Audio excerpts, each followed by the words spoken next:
Hi guys, welcome to the Strange Man channel. In this video I will tell interesting stories. What are some dark secrets in the place you work? Story 1. A place I used to work at some 10 years ago, we went on a company trip to a ski resort.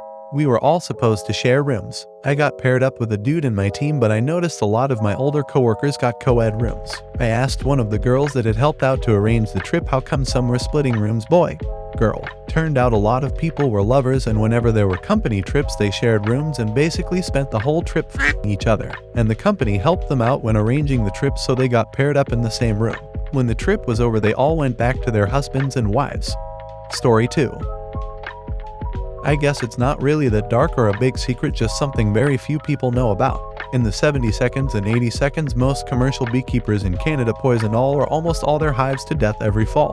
The hives were then replaced by packaged bees in spring from the US, used for the summer and then killed again in fall. This was done just because packages from America were cheaper than the medication and labor involved with overwintering your hives, especially as you can lose anywhere from 5% to 50% of your hives over winter. This doesn't happen anymore as the price of packages now vastly exceed the cost of wintering your hives. Even if it did become economically feasible again, I can't see it happening, as the public outcry would likely be huge if people found out this was happening. Like I said, not really a secret, just something few people remember. Story 3. I work with people with traumatic brain injuries. The darkest secret is I know some of the people I work with have the person they were before the accident trapped in their mind. The link between thought and action is broken. I know one young guy who wasn't much older than me. He tried to hang himself in prison. He was too young to go to prison for anything like murder. He's just a skinny redneck kid. No one knew what he went to prison for because his sister couldn't be bothered to find out.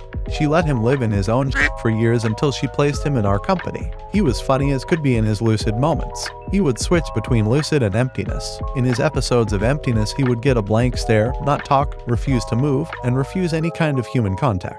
If you pushed and tried to get him to stand up or even move his leg, he would scream in fear. In those episodes I know the guy is in there, he's just confused and scared. It's like I can see he's home, he just won't answer the door. I remember reading Dante's Inferno. According to Dante, people who commit suicide are formed into twisted trees and their leaves and branches and ripped apart by harpies. I realized for that guy that hell is his reality, and I'm his harpy.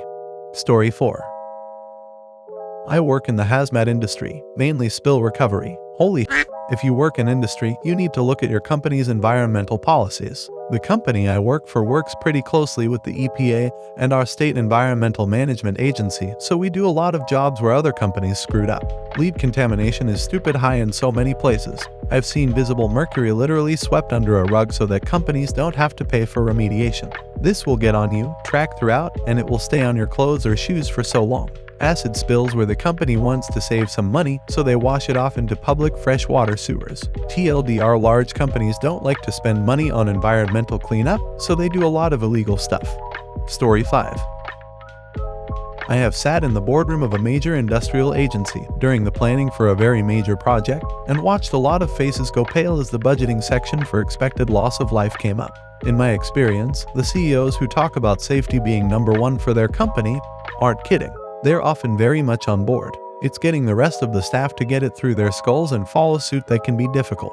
Anyway, they budgeted for 3 deaths in the course of the project. When asked why 3, they said that statistically, the man-hours involved said 3 was the conservative estimate, and there was a reserve for up to 6 deaths. Each of those deaths were budgeted to cost the company $1.7 million, factoring in fines, fees, loss of productivity, legal fees, etc. It was a good meeting. It made it very clear to those who value money over human life just how much money a human life costs, and how much worse it can be if there's a major incident. 1 death is bad on the bottom line, but a mass casualty incident, anything more than 3, means a worksite shutdown, which can cost the company easily $20 million or more a day. Believe it or not, the occupational health and safety teeth that the government has is long and sharp enough to even make massive petroleum companies think very carefully about their priorities. Story 6.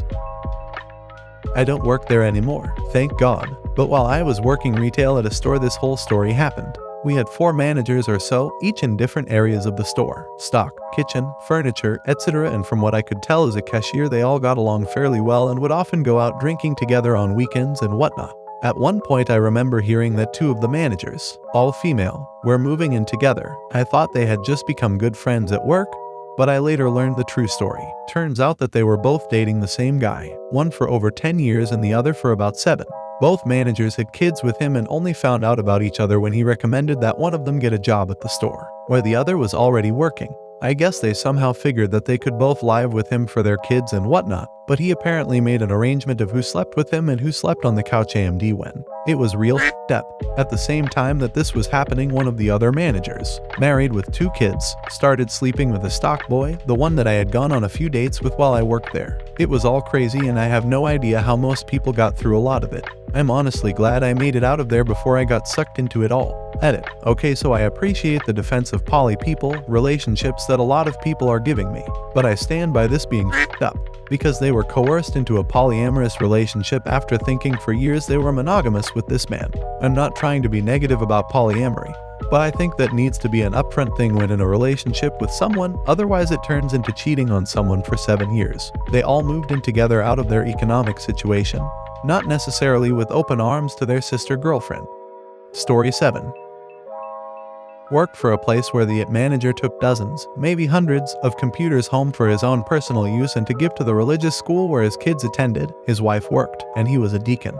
He also gave computers to the school district superintendent and some of the other execs. He and these same execs hired their relatives to put them on the payroll. The manager had his mother placed in one of the schools as an IT tech, though she was completely and utterly incompetent with fixing computers. She was unable to pass the simple test that all the other techs had to pass under risk of termination. One summer he fired our Linux administrator and brought in his 16Y sister and cousin and 2 daughters, both 17Y of the execs to work on the district's payroll. He also hired his brother-in-law, a recently unemployed banker, to be a database administrator. This DBA then went to his Bill's construction site and worked on it all day long. The levels of system nepotism and corruption, or corruption and nepotism, were shocking and intolerable. Story 8. Hope I'm not too late on this one. I work fast food and our main chef is a freak.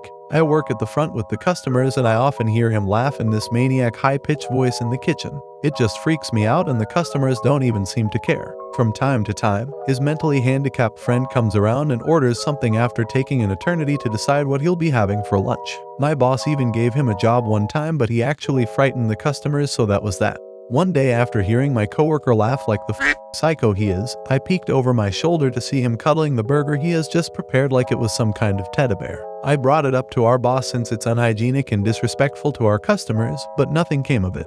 Worse of it all, this guy and his friend are my next door neighbors and I can hear him laugh at night from his stupid pineapple house. Well guys, if you liked the video, please like and subscribe to the channel. Thanks for watching. Bye everyone.